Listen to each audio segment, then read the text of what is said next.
होता तो गार्ड को गुस्सा आता है और वो सेल खोलकर उसे बालों से पकड़कर उठाने की कोशिश करता है, लेकिन जब गार्ड उसे जोर से ऊपर की तरफ खींचता है तो सिर नीचे गिर जाता है। यह देखकर गार्ड के पैरों तले जमीन ही खिसक गई, क्योंकि मॉरिस अब सेल में नहीं बल्कि बाहरी दुनिया के मजे ले रहा है। बेड पर तो उसने अपना डमी हेड छोड़ दिया था, जिसके बाद पूरे अल्काट्राज में सायरन बजने लग जाते हैं। पूरे जेल में यह बात फैल गई कि जेल से कुछ कैदी भाग चुके हैं, जिसके बाद वार्डन जेल के चप्पे चप्पे में उन तीनों को ढूंढने लगता है।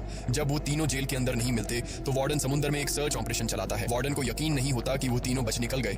उसे लगता है कि जरूर तीनों पानी में मरे होंगे, पर अंदर ही अंदर वार्डन जानता था कि वो तीनों बहुत ही स्ट्रांग थे। उन तीनों ने समुद्र के पानी को पार करके अब आजादी का सांस ले रहे होंगे। वार्डन से हेडक्वार्टर के अफसर सवाल पे सवाल उठा रहे होते हैं, तुम क्या सो रहे थे जब वो तीनों बच निकले? वार्डन बहुत ही टेंशन में होता है, लेकिन तभी वहां पर वार्डन को डॉग का वही फेवरेट फूल मिलता है। इसका मतलब ये था कि मॉरिस वार्डन से डॉग का बदला भी लेना चाहता था। तब सर्च टीम का हेड आकर बताता है कि सर, हर तरफ सर्च हो चुका है, लेकिन उनकी बॉडीज नहीं मिली। अब वार्डन अपनी नौकरी और खुद की इमेज बचाने के लिए उसे कहता है कि जैसा मैं कहता हूँ वैसे रिपोर्ट लिखो कि उन तीनों ने बचने की कोशिश की, लेकिन वो तीनों पानी में डूबकर मर गए। लेकिन वाल्टन की इस बात पर किसी को भी भरोसा नहीं हुआ, जिसके बाद मॉरिस अल्काट्राज जेल तोड़ने से पूरी दुनिया में जीनियस के नाम से मशहूर हुआ। इस घटना के 1 साल के बाद अल्काट्राज जेल को बंद कर दिया गया, क्योंकि अब इसकी कोई गारंटी नहीं थी कि यहाँ से कोई बच नहीं सकता।